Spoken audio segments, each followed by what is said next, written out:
இன்னைக்கு வந்து நம்ம ஒரு ஹெல்த்தியான டிஷ் தான் பார்க்க போறோம். இப்போ நம்ம கறிக்கடைக்கு போறோம். கறிக்கடைக்கு போயிட்டோம்னா எல்லா வெரைட்டியான ஐட்டமும் வச்சிருப்பான். தலை வச்சிருப்பான், கால் வச்சிருப்பான், எல்லாமே இருக்கும். ஆனா இந்த 2 ஐட்டம் மட்டும் கிடைக்கிறது இல்லை. அந்த 2 ஐட்டம் என்னன்னு நீங்க யோசிச்சிருப்பீங்க இந்நேரம். ஆமாங்க, அதேதான். ஈரலும் சவரட்டியும் கிடைக்கவே கிடைக்காது. ஸோ நீங்க 1 கிலோ அளவுக்கு மட்டன் வாங்குறதுக்கும் 250 கிராம் அளவுக்கு ஈரல் வாங்குறதும் ஈக்குவல் தாங்க. ஈரல்ல நிறைய வெரைட்டிஸ் பண்ணலாம். ஸோ நீங்க டெய்லி அல்லது வாரத்துக்கு 3 நாளாவது தொடர்ந்து எடுத்துக்கிட்டீங்க அப்படின்னா ரொம்ப சத்தாவும் இருக்கும், ரொம்ப டேஸ்டியாவும் இருக்கும். இன்னைக்கு நம்ம ஸ்பெஷலா பார்க்கக்கூடிய டிஷ் என்ன அப்படின்னு பார்த்தீங்கன்னா, மதுரையில ஸ்பெஷலா செய்யக்கூடிய மிளகு ஈரல் வறுவல் தான் நம்ம இன்னைக்கு பார்க்க போறோம்.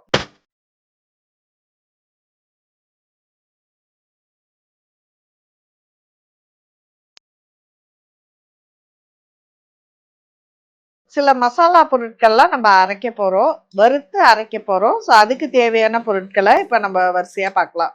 அடுப்பை வந்து கொஞ்சம் சிம்மிலே இருக்கட்டும். இதுல 2 டீஸ்பூன் அளவுக்கு தனியா, 1 டீஸ்பூன் அளவுக்கு சீரகம், 1 டீஸ்பூன் அளவுக்கு மிளகு, ஒரு சின்ன துண்டு பட்டை, 3 கிராம்பு, காஞ்ச வத்தல் 3.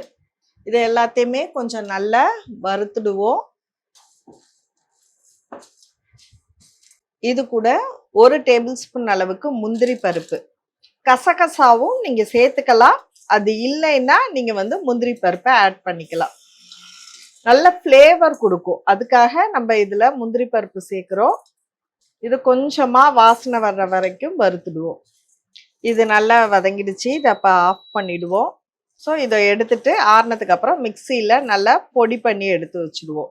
ஈரலுக்குன்னே ஸ்பெஷலான மசாலா அரைச்சிட்டு வந்திருக்கோம். இந்த மசாலா பார்த்தீங்கன்னா நம்ம முந்திரி பருப்பு சேர்த்ததுனால ரொம்ப விடக்கூடாது, ரொம்ப பிசு பிசுன்னு ஆயிடும். ஸோ கொரகொரப்பா நான் அரைச்சி எடுத்திருக்கேன். அதாவது ரொம்ப கொரகொரப்பாவும் இல்லை, ரொம்ப நைஸாவும் இல்லை. ஸோ இந்த மாதிரி நம்ம சாப்பிடும்போது நல்லா ஃப்ளேவரா இருக்கும். மட்டனுக்கும் சரி, இந்த மாதிரி லிவர் ஃப்ரை பண்ணும்போதும் இந்த பொடியை நீங்க யூஸ் பண்ணிக்கலாம். இப்போ சூப்பரான மட்டன் ஃப்ரை பண்ண போறோம். அதுக்கு கடாய் நல்லா சூடாயிடுச்சு. தேங்காய் எண்ணெய் இல்லைன்னா நல்லெண்ணெய் ஒரு 3 டேபிள் ஸ்பூன் விட்டுங்க. இது எதுக்காக நம்ம ஈரல் அதிகமா சாப்பிட்றோம் அப்படின்னு பார்த்தீங்கன்னா, நிறைய பேருக்கு ரத்த அளவு கம்மியாயிட்டே இருக்கும். ஆஃப்டர் டெலிவரி இந்த ரத்த அளவு வந்து ரொம்ப கம்மியாயிட்டு இருக்கும். அவங்கெல்லாம் வந்து இந்த லிவரை வந்து சூப்பா குடிக்கலாம், அல்லது தண்ணியில வேக வச்சு அந்த தண்ணியை மட்டும் எடுத்து குடிச்சா கூட ரொம்பவே அது ஆரோக்கியமா இருக்கும். உடனடியா வந்து ரத்த அளவை வந்து இன்க்ரீஸ் பண்ணும். இப்போ எண்ணெய் நல்லா சூடாயிடுச்சு. இதுல பொடிசா நறுக்கி வச்சிருக்க சின்ன வெங்காயம் ஒரு கைக்குத்த அளவுக்கு நல்லா எடுத்து இதுல சேர்த்துங்க. நிறைய வெங்காயம் சேர்க்கும் போது டேஸ்ட் ரொம்ப நல்லா இருக்கும். பல்லாரி வெங்காயத்தை விட சின்ன வெங்காயம் நீங்க சேர்த்தீங்கன்னா டேஸ்ட் ரொம்ப நல்லா இருக்கும். ஸோ அதனால நான் சின்ன வெங்காயம் தான் இதுல சேர்த்திருக்கேன்.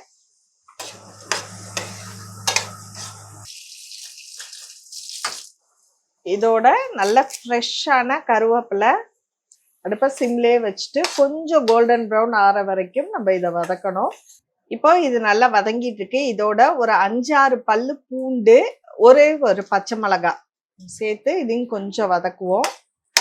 பூண்டு நம்ம சேர்க்கும் போது தாய்ப்பால் சுரக்கிறதுக்காகவும் வாய்வு ஏதாவது இருந்தாலும் சரி செய்யறதுக்காக நம்ம இதுல பூண்டு சேர்க்கிறோம். இஞ்சி பூண்டும் நீங்க அரைச்சி சேர்த்துக்கலாம். இது பூண்டும் சேர்த்துருக்கோம். சேர்த்து ஒரு 1/2 டீஸ்பூன் அளவுக்கு இஞ்சி பூண்டு விழுது சேர்க்கிறேன். இது கொஞ்சம் நல்லா வதங்கிடுச்சு. இதோட 2 மீடியம் சைஸ் தக்காளி அதையும் நல்லா பொடிசா நறுக்கி இதோட சேர்த்துருக்கேன். இதுல உப்பு ஒரு 1/4 டீஸ்பூன் அளவுக்கு சேர்க்கிறேன். மஞ்சத்தூள் ஒரு 1/4 டீஸ்பூன், தனி மிளகாய் தூள் ஒரு 1/4 டீஸ்பூன். இப்போ இது எல்லாமே கொஞ்சம் நல்லா வதக்கணும், பச்சை வாசனை போகணும். ஒரு 3 நிமிஷம் இந்த தக்காளி எல்லாம் கனியிற வரைக்கும் மூடி போட்டு குக் பண்ணணும். இப்போ நல்ல வெங்காயம் தக்காளி எல்லாம் மசிஞ்சிருச்சு. ஸோ இந்த டைம்ல நம்ம எடுத்து வச்சிருக்க 200 கிராம் அளவுக்கு நான் ஈரல் எடுத்து வச்சிருக்கேன். அதை நம்ம இதோட சேர்த்துடலாம். தனியா வேக வச்சு கூட நம்ம சேர்க்கலாம். இதையும் சேர்த்தீங்கன்னா உங்களுக்கு மசாலாவோட ரொம்ப டேஸ்டா இருக்கும். ஸோ இந்த மெத்தட்ல நீங்க ட்ரை பண்ணி பாருங்க. ஈரலுக்கு நம்ம 1 டேபிள் ஸ்பூன் அளவுக்கு நம்ம அரைச்ச மசாலா நம்ம சேர்க்கிறோம். இதெல்லாம் சேர்த்துட்டு பரட்டி விடுங்க. உப்பு கொஞ்சம் தேவை அப்படின்னா எக்ஸ்ட்ரா நம்ம ஆட் பண்ணிக்கலாம். இது கொஞ்சமா தண்ணி ஊற்றி கொஞ்சம் நல்லா வதக்கணும். 1/4 கப் அளவுக்கு தண்ணி நம்ம இதோட சேர்த்து வேக வைக்க போறோம். ரொம்ப நேரம் வெந்துச்சு அப்படின்னா ஈரல் வந்து கல் மாதிரி ஆயிடும். அதனால ஜஸ்ட் ஒரு 10 நிமிஷம் மட்டும் குக் ஆனா போதும். இப்போ 10 நிமிஷம் ஆயிடுச்சு. ஓப்பன் பண்ணி பார்க்கலாம். இப்போ நம்ம 10 நிமிஷத்துல கரெக்டா ஆஃப் பண்ணல அப்படின்னா அந்த ஈரல் வந்து கல் மாதிரி ஆயிடும். ஸோ இது ஃபைனலா நம்ம இதுல கொஞ்சமா கொத்தமல்லி இலையும் கொஞ்சம் தூவிப்போம். இதோட கொஞ்சம் எலுமிச்சை பழ சாறு ரொம்ப டேஸ்டா இருக்கும். வெறும் சோறோட நம்ம அப்படியே பிசைஞ்சு இந்த ஈரலோட வச்சு சாப்பிட்டோம்னா ரொம்ப நல்லது. இப்போ குழந்தை பெற்றவங்க, ஏஜ் அட்டன் பண்ணவங்க, அவங்களுக்கெல்லாம் நீங்க வந்து இத ரெகுலரா கொடுங்க. ஏன்னா அந்த டைம்ல வந்து அவங்களுக்கு நிறைய பிளட் வந்து லாஸ் ஆயிட்டு இருக்கும். ஸோ அந்த டைம்ல இந்த ஈரல்லாம் எடுத்தீங்க அப்படின்னா ஹீமோகுளோபின் லெவல் வந்து இன்க்ரீஸ் ஆகும். ஈரல் மிளகு வறுவல் வந்து நமக்கு ரெடி ஆயிடுச்சு.